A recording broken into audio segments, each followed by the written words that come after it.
இன்றைக்கி நம்ம எல்லோரும் எங்கே போயிட்டுருக்கோம் அப்படின்னா ஃபேமிலியோட பாப்பாவுக்கு மொட்டை போட போயிட்டுருக்கோம். அந்த மொட்டை போடுற விஷயம் அந்த குழந்தைக்கே தெரியல. பாவம் நம்மளை எங்கேயோ தூக்கிட்டு போகிறாங்க அப்படின்ட்டு தான் வந்துட்டுருக்கீங்க கூடயும். எல்லாருமே ஃபஸ்ட்டு மொட்டை வந்து அவங்கவுங்க குலதெய்வ கோயிலில் தான் எல்லோரும் எடுப்போம். அதே மாதிரி தான் நாங்களும் எங்கள் குலதெய்வம் கோயிலில் தான் போயிட்டு எடுக்க போகிறோம். என் குலதெய்வம் வந்து செட்டிக்குளம் முருகன் கோவில். ஸோ எப்பவுமே ஃபஸ்ட்டு மொட்டை சீக்கிரமாக அடிச்சிடணும். அப்போ தான் வந்து குழந்தைக்கு வந்து சளி பிடிக்காது, நோய் எதிர்ப்பு சக்தி அதிகமாக இருக்கும். ஏன் அப்படின்னா அந்த சயின்டிஃபிக் ரீசன் உங்களுக்கு தெரியும்னு நினைக்கிறேன். மேபி தெரியல அப்படின்னா இது மூலிமா உங்களுக்கு தெரிஞ்சுக்கோங்க. எதுக்காக ஃபஸ்ட்டு மொட்டை வந்து சீக்கிரம் அடிக்கிறோம் அப்படின்னா, குழந்தை வந்து பனிக்கூடத்தில் தானே இருக்குது. அதாவது 10 மாதம் குழந்தை வந்து பனிக்கூடத்தில் தான் இருக்கும். ஸோ அந்த பனிக்கூட தண்ணி வந்து யூரினு, மோஷனு இதில் தானே இருக்குது. அந்த தண்ணி வந்து தலையோட அந்த ஸ்கால்ஃபில் வந்து இருக்கும். ஸோ சீக்கிரமாக அந்த முடி எவ்வளோ சீக்கிரம் எடுக்கிறோமோ அவ்வளோ சீக்கிரம் நல்லது. நம்ம லேட்டாக எடுக்கிறோம் அப்படின்னா தலைவலி, கண் பார்வை இந்த சம்மந்தப்பட்ட ப்ராப்ளம்ஸ்லாம் வரும். ஸோ அதுக்காக தான் 1 இயர்க்குள்ளே மோஸ்ட்லி மொட்டையெல்லாம் எடுக்கிறது ரீசனே அதுதான். இன்னும் உங்களுக்கு சயின்டிஃபிக்காக தெரியணும் அப்படின்னா சொல்லுங்கள், நான் டீட்டெயிலாக கூட எக்ஸ்பிளைன் பண்ணுறேன். ஸோ பாப்பா மொட்டை போடுறதுக்காக கூட்டிகிட்டு வந்துட்டுருக்கேன். பாவம் ரொம்ப ஹாப்பியாக வந்துட்டுருந்தா. அவளுக்கு தெரியல நம்மளுக்கு மொட்டை போட போகிறாங்க அப்படின்றது. கொஞ்சம் கஷ்டமாக தான் இருந்துச்சு. அம்மா கொடுக்குறாங்க அப்பாக்கிட்ட.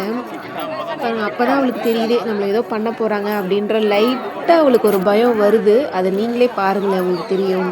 அதுவும் அந்த மொட்டை போடுறவங்க இருக்காங்க பார்த்தீங்களா, அவங்க கை வச்சதுன்னு தான் அவள் ரொம்ப பயப்பட ஸ்டார்ட் பண்ணிட்டான். அந்த தலையில் தண்ணி தெளிச்சதுக்கப்புறம் தான் அவள் ரொம்ப பயப்பட ஸ்டார்ட் பண்ணிட்டான். பாருங்கள், உங்களுக்கே தெரியும். இப்போ வரைக்கும் அவளுக்கு ஒன்றும் தெரியல. அந்த தலையில் தண்ணி தெளிச்சதுக்கு அப்புறம் தான் அவளோட ரியாக்ஷன் பாருங்கள், உங்களுக்கு தெரியும். அதுவும் அன்றைக்கி நாங்கள் போன நாள் வந்து தைப்பூசம் வேறையா, ரொம்ப கூட்டமாக இருந்துச்சு. சூப்பராக இருந்தது. கோவில் பார்க்க அவ்வளோ அழகாக இருந்தது. செம்ம க்ரௌடு. உங்களுக்கே பார்க்கும்போது தெரியும். பாருங்கள் எவ்வளோ பேர் மொட்டை போட்டுட்ருக்காங்க சைட்லலாம் பாருங்கள். பாப்பாவுக்கு வந்து இது 11ஆவது மாதம் மொட்டை அடித்தது. இன்னும் கொஞ்சம் சீக்கிரம் கூட அடிச்சிருக்கலாம். பட் தள்ளி போய்கிட்டே இருந்தது. இதுதான் சரியான டைமாகவும் இருந்தது எங்களுக்கு. நீங்களும் உங்களை பயப்பட ஸ்டார்ட் பண்ணிடுறாங்க.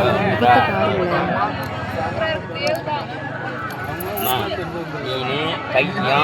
பார்த்தீங்களா, பயந்துட்டா. பாவம் எங்களுக்கு ரொம்ப கஷ்டமாக இருந்தது. பிளேடு பட்டுருமோ அப்படின்ற ஒரு பயம் வந்துக்கிட்டே இருந்துச்சு. ஏன்னா நிறைய குழந்தைங்களுக்குலாம் பிளேடு பட்டு இல்லை பிளட்டெல்லாம் வந்துருக்குன்னு பயந்துக்கிட்டே இருந்தேன். ஆனால் அது எதுவுமே இல்லை. சூப்பராக அடிச்சிருக்காங்க. எந்த ஒரு கீழே படாமல் அடிச்சிட்டாங்க. எல்லாமே சூப்பராக அடிச்சிட்டாங்க. வீடியோ எடுக்கவே முடியல. அதான் நான் எடுக்கல வீடியோலாம். ஒன்றும் இல்லைடாம்மா, ஒன்றும் இல்லை. அம்மா இருக்கேன், அம்மா இருக்கேன், அம்மா இருக்கேன்.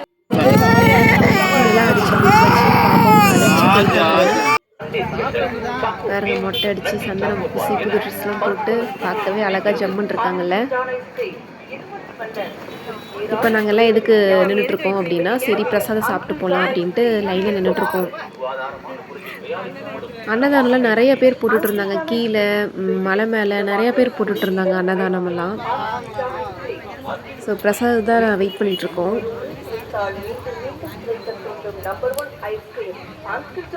அப்படியே பிரசாதெல்லாம் சாப்பிட்டு ஒரு 2-3 கிளிப்பிங்ஸ்லாம் கொஞ்சம் எடுத்துகிட்டு இருந்தோம் கோவிலுக்குள்ளார.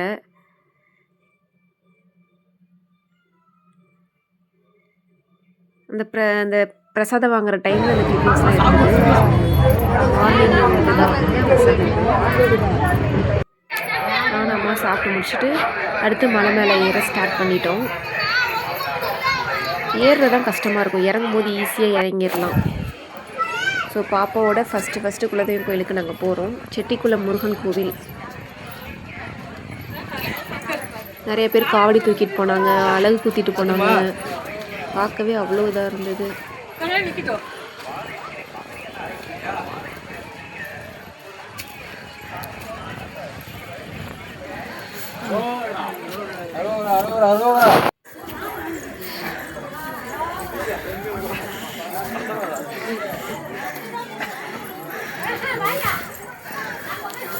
கோவிலில் அவ்வளோ லைனில் எப்படி ஒரு 1.5 மணி நேரம் அவ்வளோ கியூ கொஞ்சம் கொஞ்சமாக தான் நடந்துட்டு இருந்தாங்க.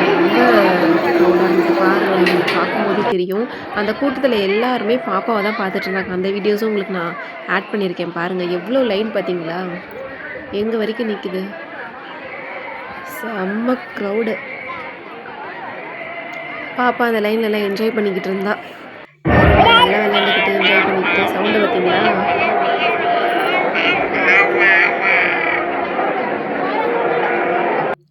அதுக்கப்புறம் அப்பா வந்து பாப்பாவை தலை மேலே உட்கார வச்சுக்கிட்டாங்க. ஜாலியாக என்ஜாய் பண்ணிக்கிட்டு இருந்தா. பாப்பாவும் எல்லாரையும் பார்த்துட்டு இருந்தாங்க.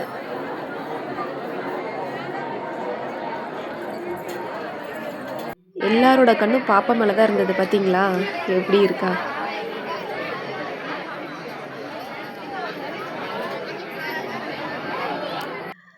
அப்புறம் கொஞ்ச நேரம் கழிச்சு நாங்களும் ரீச் ஆகிட்டோம் சாமியை பார்க்குறதுக்கு.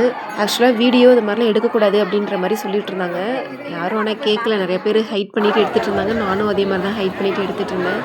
பாருங்க எவ்வளோ க்ரௌடுன்ட்டு. ஃபைனலி முருகனை பார்த்தாச்சு. இங்கே பாலாபிஷேகம் பண்ணுறாங்க பிள்ளையாருக்கு.